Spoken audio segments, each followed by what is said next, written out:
My dear student, आज हम class 10th की यूनिट 3 को स्टार्ट कर रहे हैं। इस वीडियो में मैं आपके साथ यूनिट 3 के कुछ इंपॉर्टेंट क्वेश्चंस शेयर कर रही हूँ। ये वो क्वेश्चंस हैं जो एग्ज़ाम में कई बार पूछे जाते हैं और इनके जो आंसर्स हैं मैंने बहुत ही शॉर्टली आपको लिखवाए हैं। इससे क्या होगा, आपको इन्हें याद करना आसान हो जाएगा। अगर अभी तक आपने यूनिट 3 से कोई भी प्रिपरेशन नहीं की है, तब भी आप जो है वीडियोस को देख के काफ़ी अच्छी तरीके से अपने एग्ज़ाम के लिए प्रिपरेशन कर सकते हैं, क्योंकि इसमें मैंने सभी सिलेक्टेड क्वेश्चंस को लिया है और साथ ही साथ ये सारे आंसर मैंने बहुत ही ज़्यादा सिंपल लैंग्वेज में और बहुत ही सरल जो है वो लिखे हुए हैं। इससे आप इन्हें अगर एक दो बार वीडियो को देखेंगे तो आपको याद हो जाएंगे और आप लिखना चाहेंगे तो आप भूलेंगे नहीं और इन्हें बहुत अच्छे से लिख पाएंगे। तो इस यूनिट का पहला जो सत्र है उसका हम फर्स्ट क्वेश्चन देखते हैं। यहाँ पर है, एंटर की का काम क्या है। तो देखिए, ये जो क्वेश्चन है ऑब्जेक्टिव्स के रूप में कई बार पूछा जाता है। आपको खाली स्थान या सही विकल्प में इस टाइप के क्वेश्चंस देखने को मिलेंगे। तो एंटर की क्या होती है, तो देखिए, अगर आपने कंप्यूटर देखा है तो कंप्यूटर में कीबोर्ड होता है। कीबोर्ड में बहुत सारी कीज़ होती हैं। तो उस कीबोर्ड में एक की होती है जिसका नाम होता है एंटर की। तो यहाँ पर उसी का काम पूछा गया है। ये जो की है आप अपने मोबाइल के कीबोर्ड में भी देख सकते हैं। राइट हैंड साइड पे एक की होती है, इस की का नाम होता है एंटर की। इसका काम होता है हमारे कर्सर पॉइंट को नेक्स्ट लाइन में ले जाना या किसी भी टास्क को सुनिश्चित या डन कर देना। ठीक है, तो इस तरह से इसका काम होता है। तो देखिए, आंसर लिखेंगे हम, एंटर की का प्रयोग कर्सर को नई लाइन की शुरुआत में लाने के लिए किया जाता है। इसका उपयोग कमांड भेजने और कंप्यूटर पर कोई टास्क सुनिश्चित करने के लिए किया जाता है। बस इस क्वेश्चन में आपको सिर्फ और सिर्फ इतना ही लिखना है, इतना काफ़ी होगा। अगर ये क्वेश्चन 3 नंबर वाले क्वेश्चन में भी आता है तब भी आप इसका ये आंसर लिख सकते हैं। और इसके अलावा आप चाहें तो इसमें कुछ उदाहरण जोड़ सकते हैं, जैसे कि पहली लाइन में आप कोई स्पेलिंग लिख दीजिए उसको और फिर आप ऐसा कर्सर का साइन बना दीजिए कि इसको कर्सर करने के बाद ये जो हमारा कर्सर का जो पॉइंट है, एंटर करने के बाद आप नीचे नेक्स्ट लाइन से उसको स्टार्ट करा दीजिए। इस तरीके से आप कुछ भी इसके जो उदाहरण है वो लिख सकते हैं। अगर नहीं लिखना चाहें तो उनकी कोई ऐसी ज़रूरत नहीं है। आपके लिए इतना आंसर काफ़ी होगा अगर आप इतना भी लिखते हैं तो। और ये जो क्वेश्चन है वैसे भी ऑब्जेक्टिव में ज़्यादातर पूछा जाता है। तो आपको बस इतना याद रखना है कि एंटर की क्या करती है, कर्सर को नई लाइन की शुरुआत में लाने का काम करती है और कमांड भेजने का काम करती है और किसी टास्क को सुनिश्चित करने के लिए यूज़ की जाती है। बस इतना याद रखेंगे तो आप ये आंसर जो है वो लिख पाएंगे। अब जो नेक्स्ट क्वेश्चन है हमारा, वो मैं आपकी स्क्रीन पर दिखा रही हूँ। आप इसका स्क्रीनशॉट ले लीजिएगा, इससे आपको इसे जब भी रिवीजन करना हो तो यूज़ कर पाएंगे। देखिए, क्वेश्चन है, आप दूसरों को अपने कंप्यूटर का उपयोग करने से कैसे रोक सकते हैं। ये क्वेश्चन बहुत ही ज़्यादा इम्पोर्टेंट है। कई बार जो है एग्ज़ाम में इस तरीके के क्वेश्चन पूछे जाते हैं, तो आपको इसका जो आंसर है बहुत अच्छे से लिख लेना है और फिर इसको याद कर लेना है।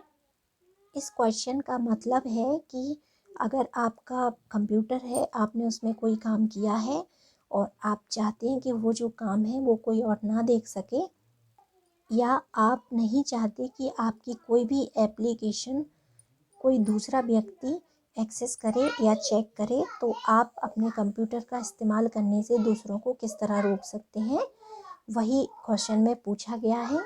तो देखिए, आंसर लिखेंगे, जब आप अपने लॉगिन आईडी और पासवर्ड की सहायता से कंप्यूटर में लॉगिन करते हैं तो कंप्यूटर जानता है कि आप एक अधिकृत व्यक्ति हैं और आपके पास पासवर्ड है। तो वह आपको कंप्यूटर में उपलब्ध एप्लीकेशनों पर काम करने की अनुमति प्रदान करता है। अपना कार्य पूरा करने के बाद आपको लॉग आउट या साइन आउट करना होगा ताकि कोई अन्य व्यक्ति आपका कार्य ना देख सके। ठीक है, बात समझ में आ गई आपको। बहुत ही सिंपल है कि अगर आप नहीं चाहते कि आपका जो कंप्यूटर का काम है वो कोई अदर व्यक्ति देखे, तो आपको उसमें लॉगिन आईडी और पासवर्ड डालना होगा, और जो भी एप्लीकेशन है उन्हें आपको लॉक करके रखना होगा। अगर आप लॉक जो भी आपके ऐप हैं या एप्लीकेशंस हैं उन्हें आप लॉक रखते हैं, तो जब भी आपको यूज़ करने होंगे तो आपको उसमें एक पासवर्ड डालना होगा जो कि सिर्फ आप ही के पास रहेगा। अदर कोई व्यक्ति अगर उसे ओपन करना चाहेगा भी तो उसके पास वो पासवर्ड अवेलेबल नहीं होगा और वो कभी भी उस एप्लीकेशन का यूज़ नहीं कर पाएगा। इस तरह आपका जो ऐप है और उसका जो डेटा है वो सुरक्षित रहेगा, और केवल आप ही उसे देख पाएंगे और उस पर काम कर पाएंगे। और साथ ही साथ आप जब अपना काम पूरा कंप्लीट कर लेंगे उसके बाद आपको लॉग आउट करना है या साइन आउट करना होगा, ताकि कोई अन्य व्यक्ति आपका जो कार्य है वो ना देख सके। इसका मतलब है कि जैसे ही आपका काम कंप्लीट हो जाता है तो आपको उस एप्लीकेशन को लॉग आउट कर देना चाहिए या फिर साइन आउट कर देना चाहिए।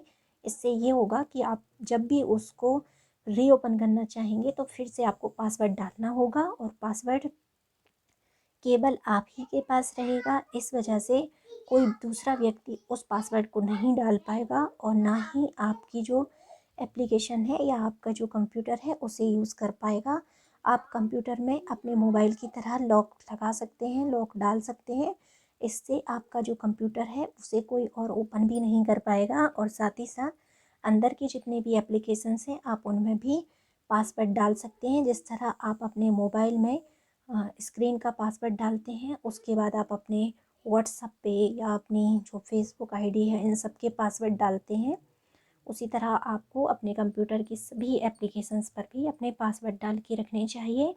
इससे कोई भी व्यक्ति मतलब ऐसा कोई व्यक्ति जो नहीं चाहते अब कि उसके पास आपके डेटा की कोई भी जानकारी हो, वो आपका डेटा कभी भी देख नहीं पाएगा। सत्र 1 के हमने 2 इम्पॉर्टेंट क्वेश्चन देख लिए हैं। अब हम यहाँ पे सत्र 2 का एक क्वेश्चन देखते हैं। क्वेश्चन है, स्कूल में हमारी भौतिक फाइल प्रणाली के समान कंप्यूटर फाइल सिस्टम कैसे काम करता है। ठीक है, यानी कि स्कूल में जिस तरह से आपकी बहुत सारी फाइलें होती हैं, भौतिक फाइलें होती हैं, उन्हें अलग अलग तरीके से अलग अलग अलमारियों में या अलग अलग जगह पे रखा जाता है, अलग अलग क्लास की फ़ाइलों को। उसी तरह कंप्यूटर का फाइल सिस्टम किस तरह काम करता है आपको वो बताना है। तो इसका आंसर बहुत ही ज़्यादा सिंपल है। जिस प्रकार स्कूल में अलग अलग अलमारियों में अलग अलग फाइलें रखी जाती हैं, उसी प्रकार कंप्यूटर में सूचनाएं इलेक्ट्रॉनिक फाइलों में स्टोर की जाती हैं, जिन्हें अलग अलग फोल्डरों में रखा जाता है। तो स्कूल में तो आपने देखा ही होगा, जहाँ पर जो हमारी फाइलें होती हैं सभी क्लासेस की, उन्हें अलग अलग अलमारियों में या अलग अलग फोल्डरों में रख दिया जाता है। उसी प्रकार ही हम कंप्यूटर में भी इलेक्ट्रॉनिक फ़ाइलें बनाते हैं, जिन्हें कि अलग अलग फ़ोल्डर्स में स्टोर करते हैं, और फिर ज़रूरत पड़ने पर उनमें किसी भी तरह का जो करेक्शन है, डेटा डिलीट करना, डेटा को ऐड करना, कॉपी करना, रीनेम करना, ये सभी काम करना बहुत ही ज़्यादा आसान है। तो अगर हम पेपर पर करते हैं, यानी कि अगर पेन कॉपी पे लिखते हैं किसी भी टाइप की जानकारी को, तो हमें भविष्य में उसमें कोई भी करेक्शन करना हो तो मुश्किल होता है। अगर कंप्यूटर पे वही काम हम करते हैं तो बहुत आसान हो जाता है। किसी भी चीज़ को, किसी भी एक स्टूडेंट के नाम को अगर हमें वहाँ से हटाना है तो बहुत आसानी से हम उसे डिलीट कर सकते हैं। किसी भी प्रकार की स्पेलिंग मिस्टेक होने पर हम उसे वहीं के वहीं करेक्ट भी कर सकते हैं। कोई नया नाम ऐड करना हो तो हम वो भी कर सकते हैं, और साथ में अगर हमें सेम डेटा को दूसरी जगह चाहिए तो हम उसे वहाँ से इजीली कॉपी भी कर सकते हैं। हमें फिर से वो सारी चीज़ें लिखने की ज़रूरत नहीं पड़ती है। इस प्रकार जो हमारी कंप्यूटर फाइल सिस्टम है बहुत ज़्यादा हेल्पफुल होता है। इसीलिए आजकल सभी ऑफिसों में और सभी स्कूल्स वगैरह में सभी जगह भौतिक फाइल की जगह कंप्यूटर इलेक्ट्रॉनिक फाइलों ने ले ली है। अगला क्वेश्चन है, U12 में टेक्स्ट फाइल सेव करने के चरण लिखें। तो देखिए, सबसे पहले सर्च डायलॉग बॉक्स में U12 टाइप करें। किसी भी फाइल को ओपन करने के लिए या किसी भी ऐप को ओपन करने के लिए हमें उसे सर्च करना होता है। तो जैसे ही हम सर्च डायलॉग बॉक्स में U12 टाइप करते हैं, U12 जो एडिटर है वो हमारे सामने शो होने लग जाएगा। उसके बाद U12 एडिटर को हमें ओपन करना है। ओपन करने के लिए हमें अपनी माउस से उस पर क्लिक करना होगा। फिर हम नोटपैड में टेक्स्ट टाइप करेंगे। हमारे सामने जो U12 है वो ओपन हो जाएगा और वहाँ पे हमें जो भी टेक्स्ट टाइप करना है या जो भी फाइल बनानी है उसे हम बना लेंगे। वहाँ पे टाइप कर लेंगे जो भी कुछ हम लिखना चाहते हैं। उसके बाद फाइल को सेव करने के लिए सेव पर क्लिक करेंगे। हमारे पास एक ऑप्शन होगा सेव करने का, हम उस पर क्लिक करेंगे और हमारी जो फाइल है वो सेव होने के लिए नाम मांगेगी, तो हम वहाँ पे उस फाइल को उसके नाम से सेव कर देंगे या जो भी नाम हम देना चाहते हैं उस नाम से उस फाइल को सेव कर देंगे। इस तरह से हम U12 में टेक्स्ट फाइल को सेव कर सकते हैं और फ्यूचर में हमें जब भी उस फाइल की ज़रूरत होगी तो हम उस फाइल को ओपन भी कर सकते हैं। उसमें कुछ भी लिखना चाहें तो हम लिख भी सकते हैं और उसका जो डेटा है उसे हम इजीली कॉपी कर सकते हैं, कहीं भी पेस्ट कर सकते हैं और सर्च कर सकते हैं। उसमें किसी भी प्रकार का कोई भी करेक्शन अगर हमें करने की ज़रूरत है तो हम उसे कर सकते हैं। इस तरीके से हम U12 का जो फाइल सिस्टम है वो काम करता है और उसका जो हम यूज़ कर सकते हैं। डियर स्टूडेंट, ये कुछ क्वेश्चन थे जो कि बहुत ही ज़्यादा इम्पॉर्टेंट हैं। एग्ज़ाम में कई बार ये सारे क्वेश्चंस पूछे गए हैं। ये सभी बहुत इम्पॉर्टेंट क्वेश्चन है। इनमें से किसी भी क्वेश्चन को आपको छोड़ना नहीं है। सभी क्वेश्चंस को आपको बहुत ही अच्छे तरीके से रीड करना है और याद कर लेना है ताकि आप एग्ज़ाम में इनमें से सभी क्वेश्चंस के आंसर लिख सकें। बहुत सिंपल लैंग्वेज में और बहुत ही आसान शब्दों में मैंने आपको इसके जो आंसर हैं वो बताए हैं, जिससे कि आपको लिखने में बिल्कुल भी परेशानी नहीं होगी। आप इन्हें आसानी से याद कर पाएंगे। और ये जो क्वेश्चन है बहुत ज़्यादा इम्पोर्टेंट है। मैं बार बार कह रही हूँ आपको, ये जो क्वेश्चन है छोड़ने नहीं है, इन्हें याद करना है। और सभी क्लासों में ये क्वेश्चन सेम हैं। क्वेश्चन सभी क्लासों में एक जैसे ही हैं, बस थोड़ा बहुत आगे पीछे हैं।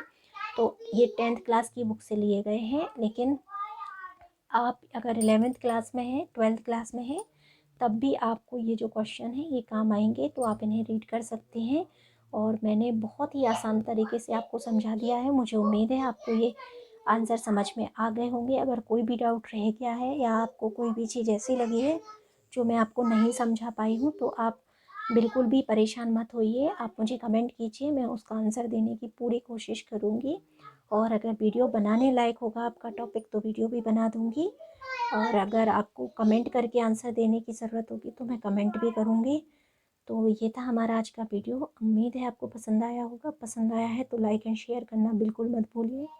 कमेंट करके मुझे बताइए आपको वीडियो कैसा लगा। नेक्स्ट कौन से टॉपिक पर आप वीडियो देखना चाहते हैं और किस क्लास के स्टूडेंट्स वीडियो देखना चाहते हैं, मुझे कमेंट करके बताइएगा।